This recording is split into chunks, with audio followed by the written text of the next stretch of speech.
इस लेक्चर में पहले हम प्यूरीन्स एंड पायरामिडीन्स के स्ट्रक्चर को डिस्कस करेंगे और फिर उसके बाद हम देखेंगे कि ये तीनों कंपोनेंट्स जिसमें नाइट्रोजनस बेसिस है, पेंटोज शुगर है एंड फॉस्फोरिक एसिड है, ये तीनों किस तरह से कंबाइन करते हैं और न्यूक्लियोटाइड का स्ट्रक्चर बनाते हैं। तो प्यूरीन्स, जैसा हमने लास्ट वीडियो के अंदर डिस्कस किया था कि जो प्यूरीन्स हैं ये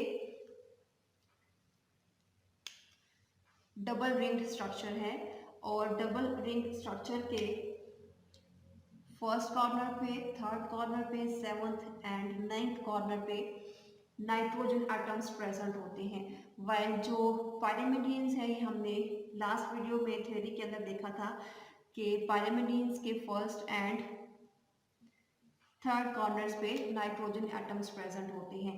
पहले मैं एक जनरल रिंग ड्रॉ करूंगी प्यूरिन्स एंड पायरामिडियंस की, फिर उसके बाद हम इनके डिटेल को कि प्यूरिन्स के अंदर कौन से नाइट्रोजन स्पेसिस होती हैं और पायरामिडियंस के अंदर कौन से नाइट्रोजन स्पेसिस होती हैं, उनको डिटेल के साथ डिस्कस करेंगे।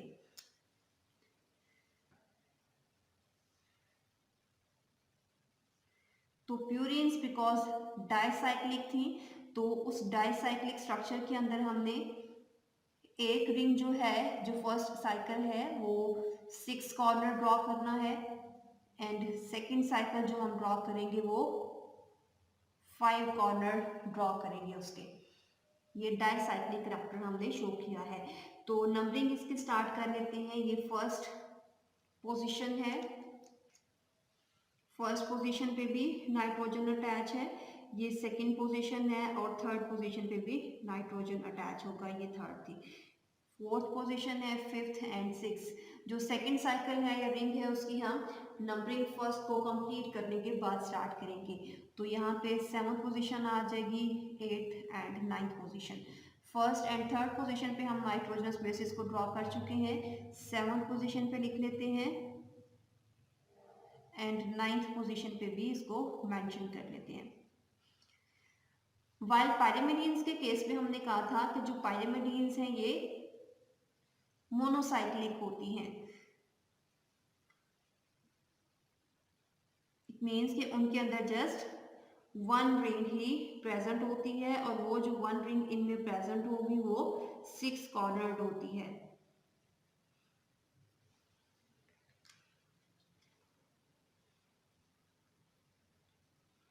और इस 6 कॉर्नर रिंग के फर्स्ट पोजीशन पे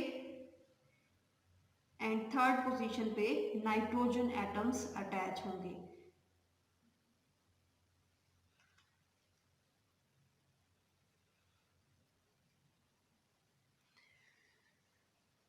ओके, ये हमने एक जनरल रिंग ड्रॉ की है। आपको पता है प्यूरिन्स के अंदर एडेनिन एंड गवानीन्स होती हैं एंड पायरामिडीन्स में cytosine, thymine and uracil present होती हैं। अब हम इन सब के लिए ये वाला जनरल जो करैक्टर है, जो रिंग हमने ड्रॉ की है, इसको किस तरह से चेंज करेंगे वो भी हम ड्रॉ कर लेते हैं। तो फर्स्ट स्ट्रक्चर जब भी हम ड्रॉ करने लगे हैं वो है एडेनिन का।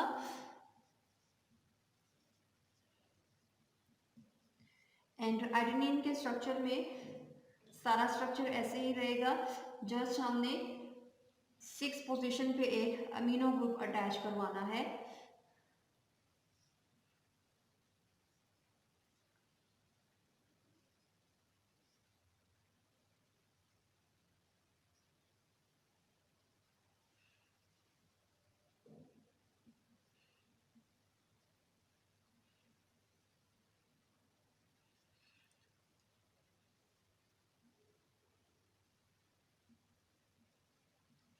ओके, सो बाकी सारा स्ट्रक्चर एज सच है। जस्ट वेरिएशन कहाँ आएगी कि ये जो 6 पोजीशन में नंबरिंग दोबारा नहीं करी बिकॉज हमने यहाँ पे किया, वहां से देख सकते हो यहाँ पे एक अमीनो ग्रुप इस तरह से हमने अटैच करवा देना है। वाइल गवानीन के स्ट्रक्चर के अंदर जो वेरिएशन आएगी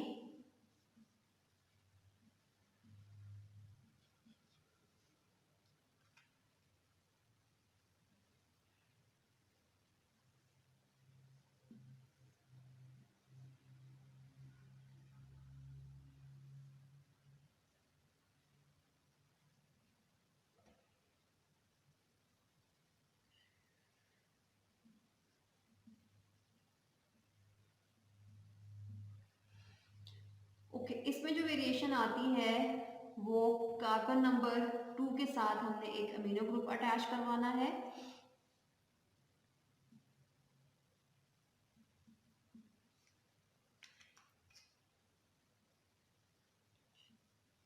एंड इसके अलावा कार्बन नंबर 6 पे इस तरह से एक ऑक्सीजन एटम अटैच करवाना है।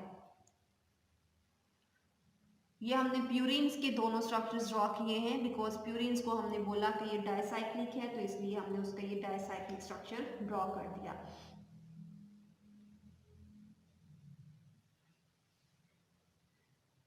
पहले ये जनरल रिंग ड्रॉ की हुई है, फिर उसके बाद एडेनिन के 6 पोजीशन पे एक अमीनो ग्रुप अटैच करवाया, गुआनिन के 2nd पोजीशन पे अमीनो ग्रुप अटैच करवाया और 6 पोजीशन पे एक ऑक्सीजन एटम अटैच करवा देना है।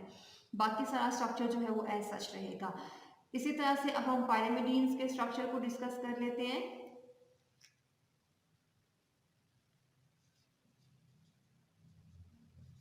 एंड फर्स्ट स्ट्रक्चर जो अभी मैं ड्रॉ करने लगी हूँ वो है यूरासिल का। उसी तरह से हम 6 कॉर्नर रिंग ड्रॉ करेंगे एंड 6 कॉर्नर रिंग के 2nd and 4th carbon atoms के साथ ऑक्सीजन एटम्स अटैच करवा देंगे और ये बाकी जो रिंग है वो एज सच रहेगी। जहाँ पे नाइट्रोजन एटम्स है वहाँ पे आप नाइट्रोजन एटम्स को अटैच करवा दें।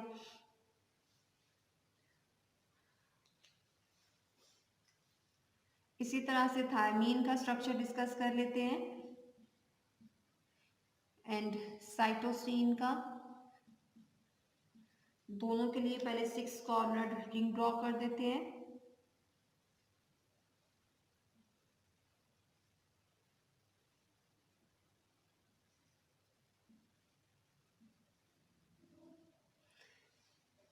और कार्बन एटम्स के अलावा जो नाइट्रोजन एटम्स हैं उनकी पोजीशन वही रहेगी 1st एंड 3rd कॉर्नर्स पे। थायमीन के स्ट्रक्चर में 2nd पोजीशन पे ऑक्सीजन, 4th पोजीशन पे भी ऑक्सीजन एंड 5th पोजीशन पे हम एक मिथाइल ग्रुप अटैच करवाएंगे।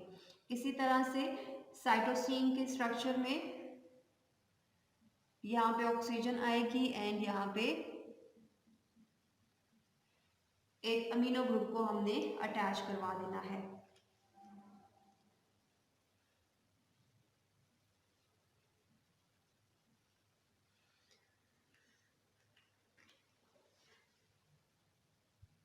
ओके, ये स्ट्रक्चर से प्यूरिन्स एंड पायरामिडीन्स के, इनमें से ये वाले मैंने दोनों के लिए जनरल ड्रॉ किए हैं। ये मोनोसाइक्लिक है, जस्ट 1 साइक्लिक रिंग प्रेजेंट होगी और ये डाइसाइक्लिक है बिकॉज इसके अंदर 2 साइक्लिक रिंग्स इस तरह से प्रेजेंट हैं। फिर उसके बाद हमने प्यूरिन्स का जनरल ड्रॉ करने के बाद एंड पायरामिडीन्स का जनरल ड्रॉ करने के बाद स्पेसिफिकली देख लिया कि उनकी नाइट्रोजन स्पेसिस के अंदर कहाँ कहाँ पे वेरिएशन आ सकती है। अब हमें ये देखना है कि नाइट्रोजन स्पेसिस पेंटोज शुगर के साथ किस तरह से कंबाइन करती हैं और फॉस्फोरिक एसिड किस तरह से कंबाइन करेगा एंड न्यूक्लियोटाइड का स्ट्रक्चर कंप्लीट करवाएगा। अभी हम देख लेते हैं न्यूक्लियोटाइड की फॉर्मेशन एंड न्यूक्लियोटाइड के लिए सबसे इम्पोर्टेंट जो कंपोनेंट है जो बैकबोन बनाएगा वो पेंटोज शुगर है एंड पेंटोज शुगर यहाँ पे मैं डीऑक्सीराइबोज ड्रॉ कर रही हूँ एंड आपको पहले ही पता है कि राइबोज एंड डीऑक्सीराइबोज में जस्ट एक वेरिएशन है कि यहाँ पे 2nd कार्बन पे जो हाइड्रोक्सल अटैच था उसका ऑक्सीजन हमने रिमूव करवाया होता है।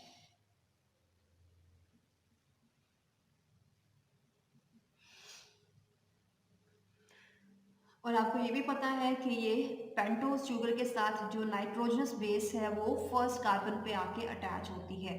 तो जब ये नाइट्रोजनस बेस अटैच होगी तो pentose sugar and nitrogenous base जब कंबाइन करते हैं और नाइट्रोजनस बेस 1st कार्बन पे अटैच होती है तो हाइड्रोक्सल ग्रुप जो है वो रिमूव हो जाएगा और नाइट्रोजनस बेस इस तरह से अटैच हो जाती है। और ये जो बॉन्ड बनता है pentose sugar and nitrogenous base के दरमियान ये ग्लाइकोसिडिक बॉन्ड होता है।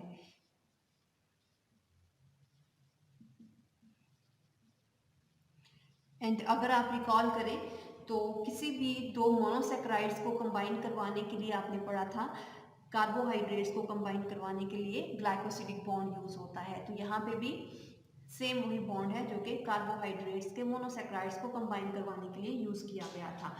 एक चीज और याद रखनी है कि आपने जितनी 5 नाइट्रोजनस बेसिस पढ़ी हैं उनमें से एक नाइट्रोजनस बेस आप यहाँ पे अटैच करवा सकते हो, और किसी भी एक नाइट्रोजनस बेस की अटैचमेंट की वजह से आपके पास डिफरेंट टाइप्स के न्यूक्लियोटाइड्स आते हैं, और जितनी भी नाइट्रोजनस बेसिस अटैच होंगी पेंटोस शुगर के साथ और कितनी टाइप्स के न्यूक्लियोटाइड्स बनेंगे उनकी डिफरेंट टाइप्स आगे हम देखेंगे। ये फर्स्ट कार्बन था, ये second carbon, third, fourth and fifth. अब फिफ्थ कार्बन पे पेंटोस शुगर के फॉस्फोरिक एसिड ने अटैच होना होता है, एंड फॉस्फोरिक एसिड को H3PO4 पहले मैंने आपको लिखाया था, अब उसी को मैं ओपन करके यहाँ पे लिख रही हूँ।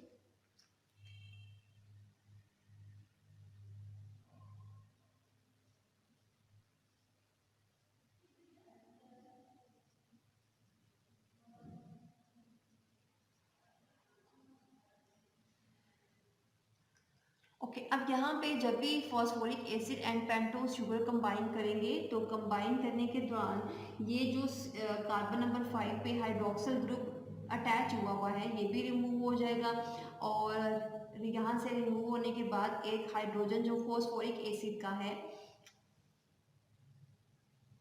इसके साथ रिएक्ट करेगा एंड वाटर के मॉलिक्यूल को रिलीज आउट करवा देगा। तो phosphoric acid and pentose sugar जब कंबाइन करती हैं तो यहाँ पे भी एक वाटर का मॉलिक्यूल रिलीज आउट हो जाता है, और रिलीज होने के बाद यहाँ पे जितने भी एटम्स होते हैं वो बाइंड हो जाएंगे। ठीक है, सो यहाँ पे एक वाटर का मॉलिक्यूल रिलीज हो गया, और ये वाले जो एटम्स हैं ये किस तरह से रीअरेंज होंगे वो अभी हम यहाँ पे लिख लेते हैं। ये हाइड्रोक्सल रिमूव हो गया है एंड यहाँ से हाइड्रोजन रिमूव हो गया, ये नंबरिंग अभी हम इरेज कर देते हैं, इसको इधर अपर साइड पे लिख देते हैं। ओके, अब यहाँ पे जो ऑक्सीजन रह गया है ये ऑक्सीजन इस कार्बन के साथ अटैच हो जाएगा, और जिस बॉन्ड के थ्रू अटैच होगा उसे हम कहते हैं ये फॉस्फोईस्टर लिंकेज है।